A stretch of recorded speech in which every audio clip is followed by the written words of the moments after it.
your heart out. Hi, I'm Kayla Ogden. And I'm Rachel Sear. And this is Write Your Heart Out. We're back. Happy Yes. New Year. 2026, baby. Yeah, last episode was New Year's Eve. Oh, And yeah. here we are 2 weeks into the new year. I know. I'm so excited about this year. How are you feeling about the year to come? I'm excited about it. I mean, I think it'll be a good year. I like even numbers. Oh, you do? Yeah. Oh, okay. I mean, But 2025 is a somewhat satisfying number too. It Because is. it's a quarter. And, yeah. And I mean, any multiple of 5 Is then also nice. is better for me. I have a lot of weird number issues. Oh, do you? Yeah, Okay. but that's a different podcast. Ooh. Yeah. Yeah, so I'm also really, truly and genuinely excited about reading today. We're going to shoot the shit a little bit first, but that's something that I'm excited about too. Just somebody that we don't know and we don't have any connection to sending in a story for us to read. It just is like such a warm and fuzzy feeling for I mean, me. it really felt amazing getting an email from someone we don't know. They wanted to share their work with us. I feel honored. Thank you. I know. And I think about sometimes in writing, people talk about what is your idea of success? You know, agents and editors and book coaches and these kind of people, when they talk to you about, you know, you're working on a novel, what would success mean to you? And for a lot of people, what they're thinking is, being on the New York Times bestseller list or being one of Reese's picks for her book club or, you know, getting published with one of the top publishers or being translated into 10 different languages, these kind of pie in the sky, you know, like just it's like basically going to the Olympics of the sport. Totally. A lot of people see success that way. And as I get more into writing and podcasting and that kind of thing, I'm realizing that like my ideas of success are so much more like intimate and personal and like they're just like such a smaller scale. Makes me happy. Yeah. And I'm also happy about the fact that small scale, I'm able to be happy about that kind of thing. Yeah. Like when it comes to my book, if I get published at a small press, that would be so amazing. Oh, absolutely. I I mean, I agree with you. Yeah. Aspirations of being on Reese's Picks feel very pie in the sky. Yeah. You know, which, I mean, wouldn't that be lovely? It would help. But also, I being published in these little journals and stuff, it feels very much like success. So exciting. Yeah. Very much like success. Yeah. And getting this email from Nova, to me, it just felt so good. It really did. Yeah. Did you watch the Golden Globes last night? I did not. I did something. Oh, it was my dad's birthday. Happy birthday, Dad. Happy birthday, 70. David. Yes. And so we were out to dinner celebrating him. Oh, amazing. Yeah. I didn't watch, but I did look at the winners because I was looking for Begonia. Yes, but is that... Oh, I guess that would be 2025. Was it nominated? Was it in there? It was nominated. Okay. Jesse Plemons was nominated. Good. Emma Stone was nominated. I think it might have been nominated for Best Picture. Good. But it was snubbed. Oh, no. It did not get any wins. And also... That's shocking to me. It shocked me that it wasn't nominated for the screenplay. Totally. Like that speech, the speech that the Emma Stone character gives, where she lays out the truth of the movie, which is spoiler alert, but it's like all the real and current conspiracy theories layered together and put together like a perfect puzzle. So good. Mind-blowing, I thought. Is it Golden Globes the one that they often say is a precursor to how the Oscars is supposed to go? Yeah. Wild. So I just have to say, Will Tracy was the writer of Begonia. Yes. Oh my gosh, look at him. He's adorable. What a little bub. Yeah, he also wrote like Succession. So anyway, Will Tracy, hella snubbed. I think that but let's see who actually won. The winner was One Battle After Another. I heard that was amazing. I didn't see it. Oh, okay. The screenplay by Paul Thomas Anderson. Yeah, I guess I have to watch that one. I heard it was really good. Not that I know anything about acting or how the Hollywood world works, but I really have a hard time imagining that movie being snubbed. Why? Yeah, I mean, I think maybe I'm being sort of a baby saying that it was snubbed because they were Maybe. nominated. Begonia was nominated at least 3 times. They were all there and everything. I haven't watched a lot of the other films that were Yeah. there, so I guess I don't actually know. But I thought the screenplay was so good, and I too. can't believe it wasn't even nominated. That to me is a snub, but.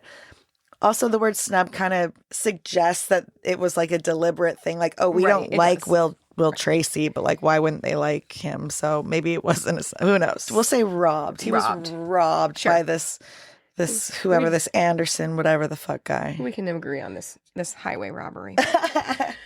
Yeah. Okay, so before we jump into story time, how have you been the past couple weeks? Yeah, so I've got the flu, just like half of Awful. the people that I know on the West Coast. I don't know if people on the East Coast were getting it, but we were all like laid flat. Over the break, my manuscript has been with Cornerstone's literary consultancy. Yeah, how's that been going? Have you heard? Nothing. Okay. I gave them money and I sent them my manuscript to be looked over by an editor. Mm-hmm. And I'm expecting a like 3-page developmental editorial kind of letter. Okay. They said it would be early January and it's January 12th. So I feel like that probably means I should be getting it by the end of the week if that's like true. If they want to call it early January, they have till the 15th. Yes.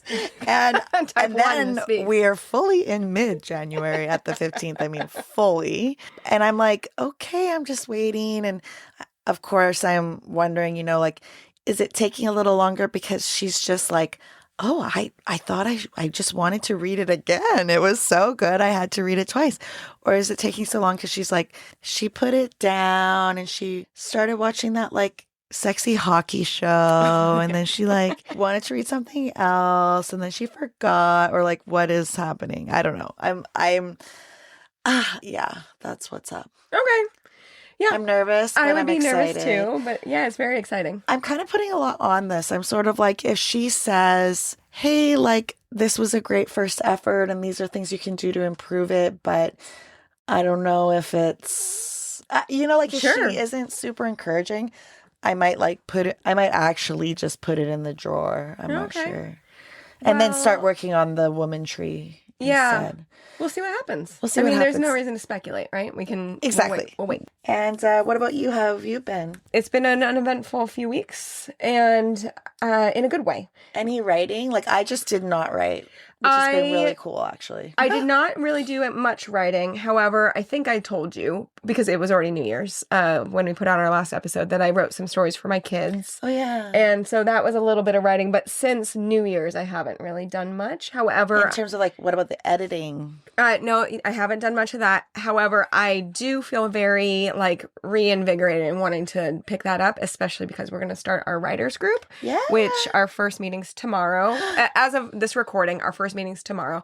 By the time you hear this episode, our first meeting will have been yesterday. So, what a weird, nice little time warp this is. And I feel very determined to bring some of that to workshop. So I Ooh. want to workshop that with people. And I feel like I need a little bit of a push to get reinvigorated into the editing process. And so I'm excited about that. I'm really excited to hear some more of it and good, stuff. good. Yay. Okay, awesome. So yeah, writers group. And then I did register for school, which technically starts tonight. You look scared. Well, I'm not a night class person. I really want to take the class, but I really don't want to go at night. And so like I'm What registered time is it at? from 6 to 9.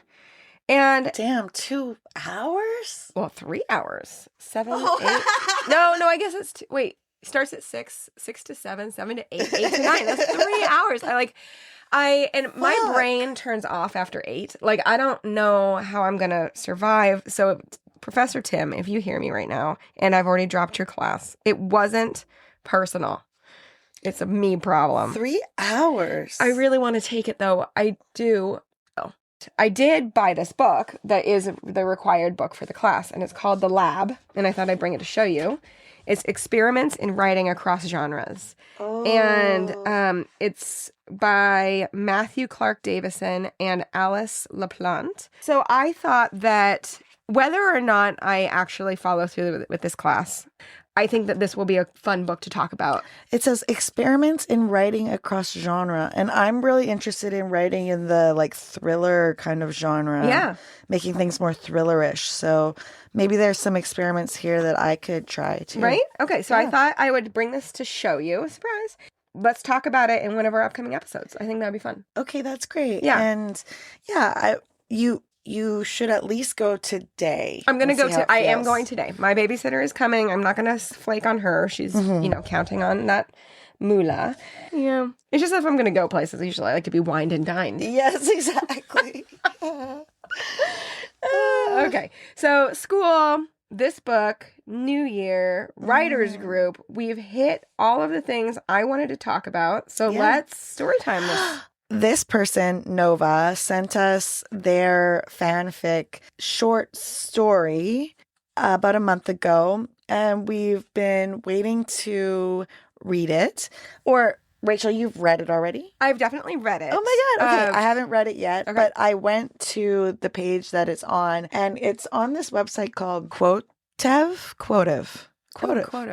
And Quotive has been around since 2008. So it's basically like a legacy website at this point. It's like a community thing where you can self-publish stories, but you can also create quizzes, which is cute.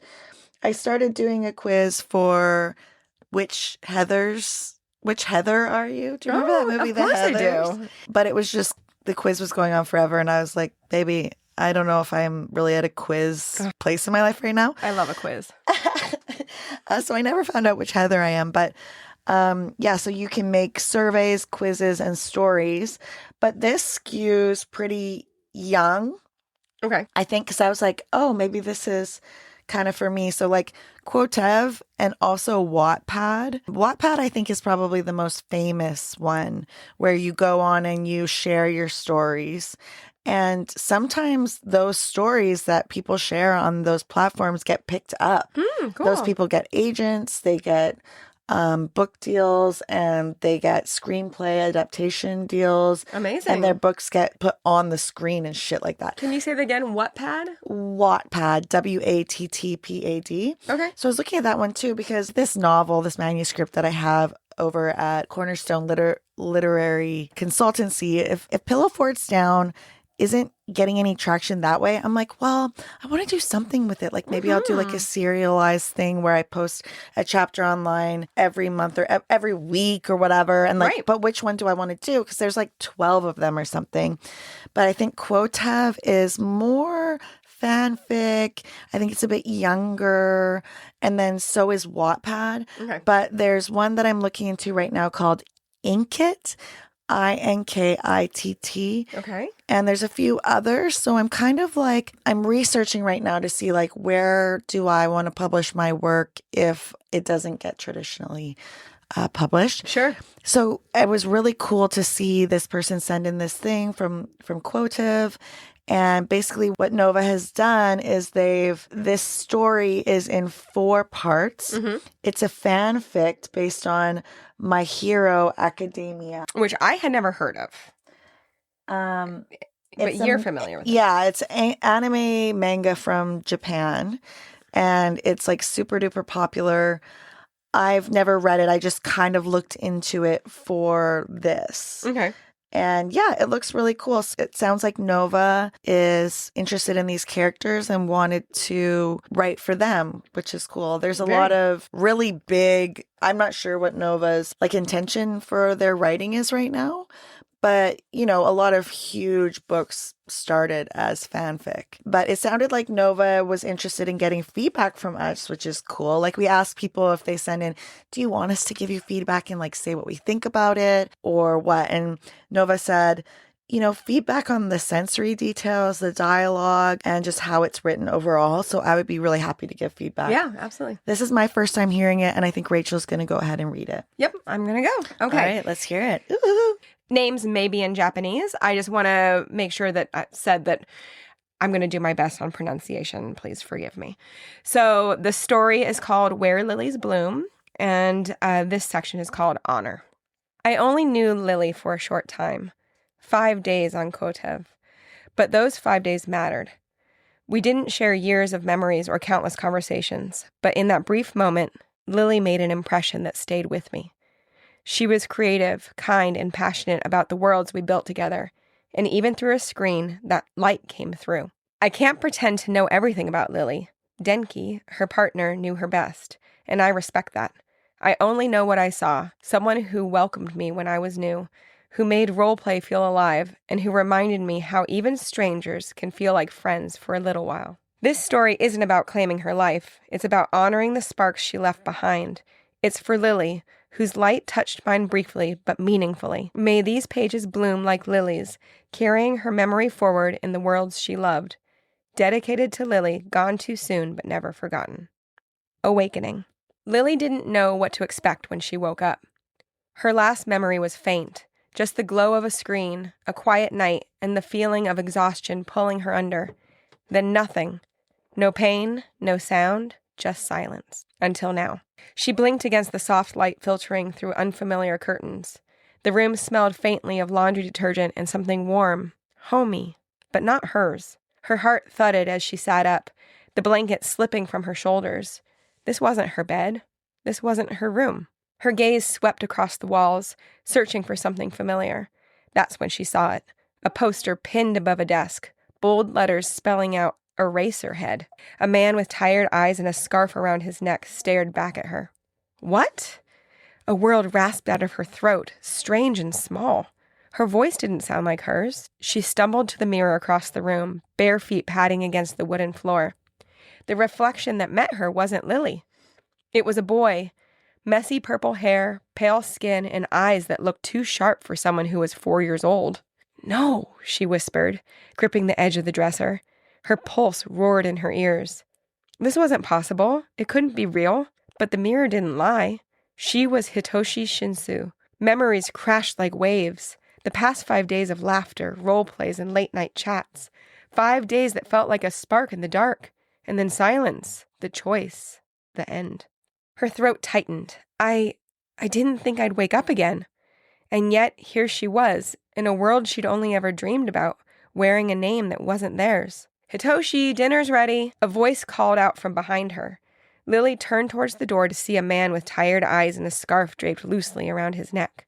His presence was calm but heavy, like someone who carried too much on his shoulders. She knew that face. Eraserhead. Izawa Shouta. Her breath caught. This wasn't just a poster anymore. This was real. For a moment, Lily couldn't move. Her mind spun with questions, panic clawing at her chest. How? Why? Was this a dream? A punishment? A second chance? Hitoshi? Aizawa's voice softened, almost curious. You okay? She swallowed hard, forcing herself to nod. Yeah, she said, the word foreign on her tongue. Her voice sounded deeper, rougher. His voice, not hers. Aizawa studied her for a moment, and then nodded. Come on. Akari's waiting at the table. The name hit her like a spark. Akari? She remembered that name from the stories that one of her online friends made. The girl Aizawa had rescued, the one who would someday stand among heroes. Lily's chest tightened. This wasn't just a second chance. This was the start of something bigger. She glanced back at the mirror one last time. The boy staring back wasn't Lily, but somewhere inside, she still was. And maybe, just maybe, this was her chance to bloom again, and she wasn't going to waste it. Oh my God. Okay. Okay, this is the next section. Blooming bonds. Akari looked up from where she was sitting as Lily and Aizawa made their way into the dining room. Her blue and yellow eyes lit up, and she jumped from her chair, running to Lily's side without hesitation. Lily knew this was normal for Akari. After all, this was the day after she'd been rescued. At least I think, Lily thought to herself, still unsure of the timeline. Everything has felt like a blur. Memories that weren't hers, emotions that didn't quite fit, and a body that felt unfamiliar every time she moved. Akari wrapped her arms around Lily's waist, clinging tightly. I missed you, she whispered, voice muffled against Lily's shirt. Lily hesitated and then gently placed a hand on Akari's back. I'm here, she said softly, unsure if the words were meant for Akari or herself. She glanced around the room. Present Mike was already seated at the table, chatting animatedly with a girl Lily didn't recognize. The girl had dark green hair, tied back loosely, and striking green-blue eyes that flicked toward Lily with quiet curiosity. She must be Yuri Aizawa, Lily thought. The name surfaced from somewhere. Maybe a memory Shinsu had, or maybe something she'd read before. It was hard to tell where Lily ended and Shinsu began. Yuri offered a small smile, one that it didn't quite reach her eyes, and Lily returned it with a nod, unsure what else to do. Come sit, Aizawa said, gesturing to the table. His voice was calm, steady, like a lighthouse in a storm. Lily followed his lead, settling into the seat beside Akari, who hadn't let go of her hand. Dinner was simple. Rice, miso soup, grilled fish. But the warmth in the room made it feel like more. Present Mike cracked jokes, trying to lighten the mood, while Yuri quietly passed dishes around. Akari kept sneaking glances at Lily, her expression soft and protective. You're really quiet, Akari said between bites. Are you okay? Lily paused, chopsticks hovering mid-air. Am I okay? The question echoed in her mind. She wasn't sure. She didn't feel like herself because she wasn't herself, not really. I'm just figuring things out, she said finally. Akari nodded like she understood. Me too. Everything's different now, but you're still you, right? Lily looked at her, startled. Am I? She wanted to believe that. She wanted to believe that Lily hadn't disappeared completely, that she was still here, somewhere inside Shinsu's skin. I think so, Lily whispered. Akari smiled and leaned her head on Lily's shoulder. Then that's enough. The rest of dinner passed in a blur of soft conversation and clinking dishes. Lily didn't say much, but she listened. She watched and she felt. And when Akari reached over and placed a small, folded paper lily in her hand, Lily nearly cried. I made it for you, Akari said, because you're strong, like a flower that grows even when it's raining. Lily stared at the delicate folds, the soft purple paper shaped with care. Her fingers trembled as she held it. Thank you, she said, voice thick with emotion. In that moment, surrounded by people who didn't know her truth, Lily felt something she hadn't felt in a long time. Hope. And that is it for what was sent to us. Oh, really? But it sounds like Nova's school blocked Quotev, what they call Q. Okay, got it. So Nova says, my school sucks ass. I wonder if Nova is like in the United States or in Japan. I'm so curious. I don't know. Yeah. Okay. Wow. All right. Well, let's talk about this. Yes. So here's my sense. When I click on Nova's like screen names at Quotive, one of them says, just your average Shinsu simp, teehee. Okay. And Shinsu from My Hero Academy is not 4 years old. Okay. But Lily, so at the beginning of this story, Nova has that bit that you read called Honor. Yes. So I think that's real. Oh, okay. I think that Nova had a friend on Quotive called Lily. Okay. And they created worlds together, and it wasn't for very long. Okay. And then Lily passed away. Oh. And then I think that's probably Nova is honoring Lily with this story, and he's putting Lily into the fan fiction world. Okay, I love this. Okay. I think that that's what's happening. Let me just quickly Google and see if My Hero Academy or Academia has a little synopsis that we can has read. a Lily in it. I think that that's a realistic take of what you just said. I don't think there is a Lily. Yeah, I think that this, which is, okay, imagine you died. Yeah. And your friend wrote stories where you were like the character in it. Yeah, I like it. I think it's like so sweet. It is very sweet. Especially if like this was Lily's thing and like they were writing these worlds together, and then all of a sudden it's like Lily wakes up like in the first part of the story, Lily's not sure what to expect when she wakes up. And Well, then sounds she like she wakes had up, killed there's no herself. pain, no Yeah. signs. And then, but when she wakes up, she's a 4-year-old boy called Shinsu. Right.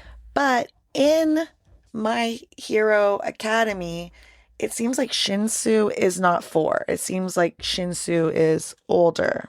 I guess a bit of feedback, perhaps. So also, as I said, I'm familiar with My Hero Academy and unfamiliar with these characters. Unfamiliar, right? Yeah, Unfamiliar. did I say familiar? Unfamiliar. I that was a little bit confusing because if Shinsu is supposed, I read that as Shinsu is supposed to be 4, and then the way that this character is interacting with the other characters at the table and all of these things does not feel as though a 4-year-old. So perhaps that was a little typo or Oh, something? yeah. Okay. I don't know. But he doesn't look 4, right? Okay. I don't think. It doesn't say how old. It says his birthday's July 1st. I think so he's 24 now. He was 16 in the pre-time skip, and he was 15 in his first appearance. So it kind of sounds like Nova has done this fanfic where Hitoshi Shinsu is only 4, and now I'm thinking that and then the other people in it, like in the next parts, maybe are Shinsu's parents? Yeah, so that's my Like other Akiri? question is these characters' relation to each other. Obviously, since we aren't familiar with the academy, I wonder their relation to each other. Perhaps if this is being written for people who don't, but who's writing fanfic for people who don't know the story already, right? So Yeah. we're totally Akira being is a used about dude. Akira's a dude. this. Okay. I thought it was a woman. Did you? Yeah, I think I sort of assumed that. But maybe it's just because the name sounded a little girlish to my Canadian ears. Akari. I was saying Akari. Wrapped her arms around Lily's waist, clinging tightly. Okay, so we're just being a little gender fluid here. I'm good with that. I don't know. Listen, in terms of the writing, I can't really speak to how this is as a fanfic because literally this is the first fanfic that I've ever heard. I will say this. This is well written on a line level. The sentences, they all make sense. Mm-hmm.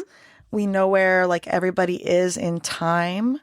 You're not switching between tenses or anything like that. And you don't seem to be making any like rookie mistakes in terms of like your grammar and those kind of things.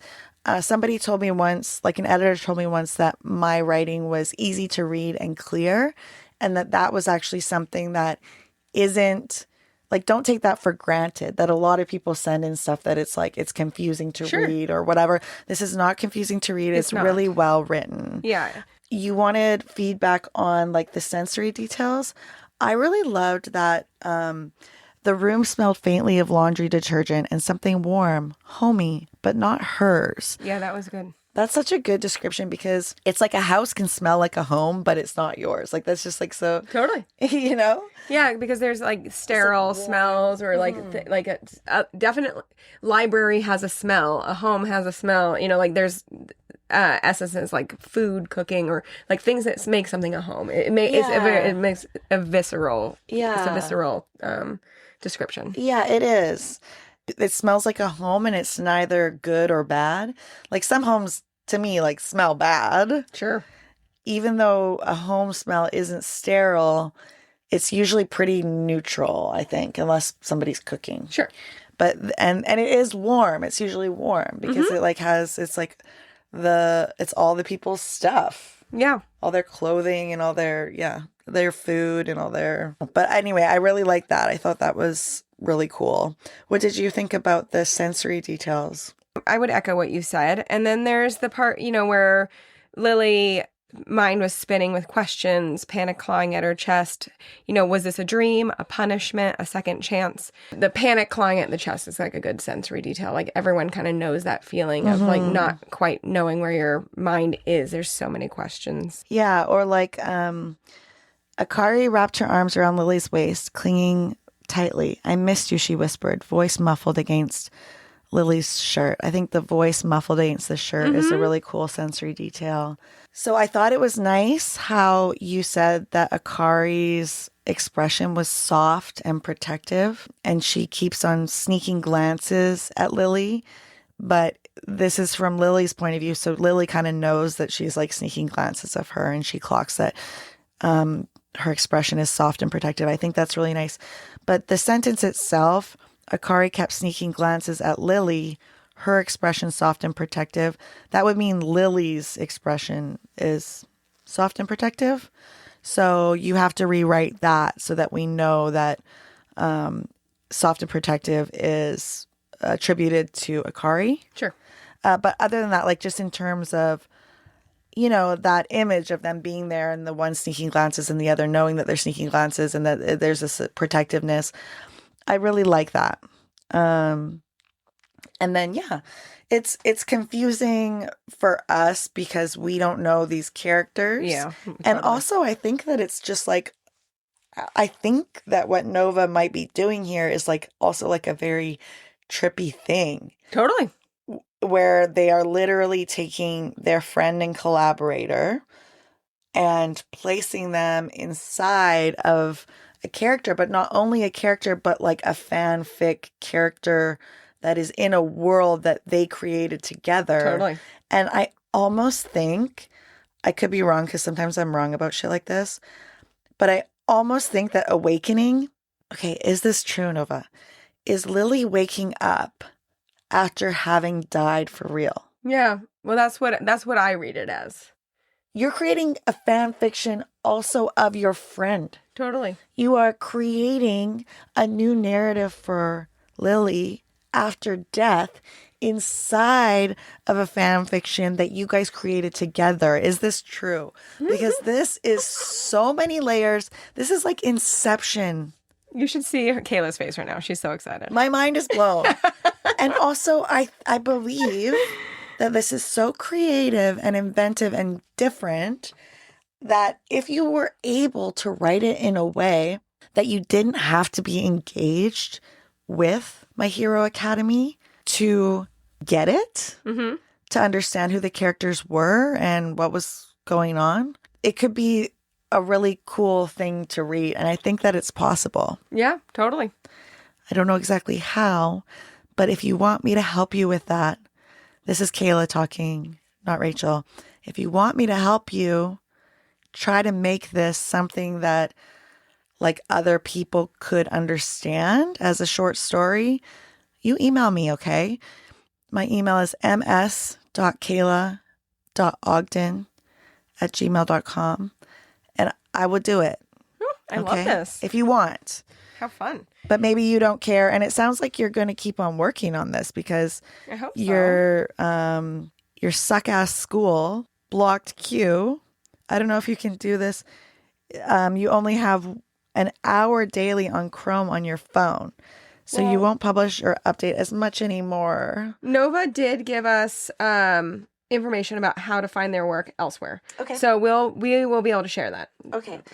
Do you have anything else that you wanted to say? Well, the only thing that I did find a little bit confusing, there's the one character that confuses me is the present Mick.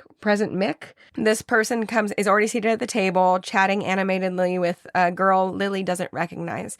And it sounds like the way I read this character, present Mick or present Mike, sounds like they're an important person. Even though they're only mentioned a little bit, they seem to have like a command in the room. They're the one cracking jokes, lightening the mood. They're already seated at the table. They don't get up when when Shinsu comes in the room. So I would like to know more about that character with a little bit, maybe more of an introduction or something. It's interesting because when I put in present Mick, like just that, or present Mike, immediately, like the only thing that comes up on Google is this My Hero Academia thing. Interesting. And, you see this like iconic looking character. So it's like, if you're just reading it, like us, it makes no sense. It's like, who is that person? Totally. It's like, it's confusing enough to like kind of take you out of it. And then there's the other girl there, but the rest of the dialogue and the rest of everything else is between Shinsu and Kari. Uh-huh. So to me, the dialogue in the whole scene is like a little boy and his mom or his older sister or his auntie or something like that, right? Totally. Like it's like a familial thing. But then there's these other characters in the room who don't seem like family. So it's like they're not at their home or like, because I guess they're at a school. It doesn't say that, right? So if we were fans of My Hero Academia and knew we were reading a fanfic and they said, oh, President Mike is there, we'd be like, oh, and we would just visualize him immediately. We would get everything. But like, we don't, as people who don't know this world, we don't understand the setting and we don't understand. So if you want a larger audience and you want this to not be fanfic, you can still use the characters, but we're going to have to do a lot more work in giving them a reason to be there or, you know, and showing the setting and stuff like that. Yeah. I don't read a lot of it because I just don't spend a lot of time searching it out. But I love fanfic as a thing. You know, back when I was like 19 and Twilight was coming out, like reading fanfic about Twilight, I thought it was so fun. You know, like, did? Yeah, I think that fanfic in general is really fun. I love seeing people's take on how characters kind of live outside the world that the author created. You know, when you get down to it, like Wicked is just Wizard of Oz fanfic. That author in the original book was able to take the world of Wizard of Oz and create a whole new world inside of it, but using that, using that shell. And I didn't realize that wasn't written by the same person, or it was written way after. Yeah, it's legitimately just fanfic. Like it started, they used the Wizard of Oz world, but then just wrote their own story, and then had just enough trickling in, you know, where the characters kind of intertwine at the end. The Wicked books go on and on, but there's just enough intertwining that they're in the same universe, and I love that. And so something like this would be so cool. Because, I mean, I would love to know more about these characters without having to know the My Hero Academia. And I think, like, also the story also... I mean, the concept's cool. The concept of you, Nova, are a character in this story. I think the story is these kids, or I think you guys are teenagers, meeting online and having this, and then one of them passing, and then the other one doing fanfic about their friend and putting them in and all that stuff. Like, I think that's the story. If it's a story for like an adult audience or like, or a wider audience who doesn't care about or doesn't know about My Hero Academia. I think like that concept would be like a really cool story. But in terms of just what you have going on, it's well written. And it's just tough for us to know how to comment on it in terms of like, this is a fanfic and we don't know the setting, like what it's like to be like, oh, well, all my readers are going to get where they are. Yeah. So do you need to describe it? All my readers are going to get why President Mike is in the room. Yeah. Right. So it's like tough for us because we don't know what that's about. Yeah. But thank you so much for sending it to us. This was really so interesting.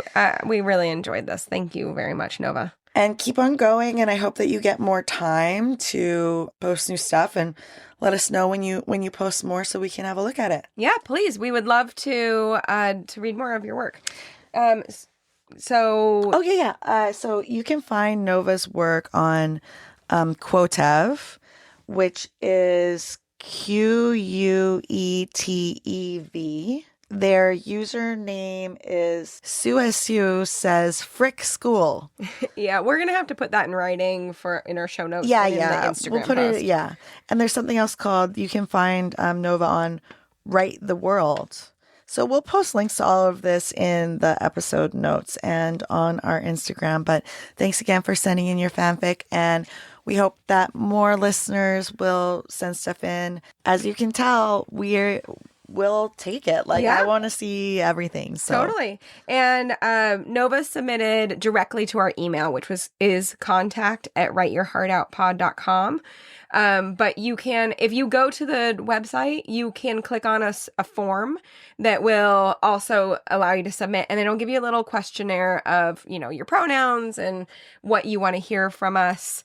So that's another really easy way to submit. But either way, whatever works for you, we want to hear it. Okay. All right. Well, we'll see you guys next time. Yeah. Thank you.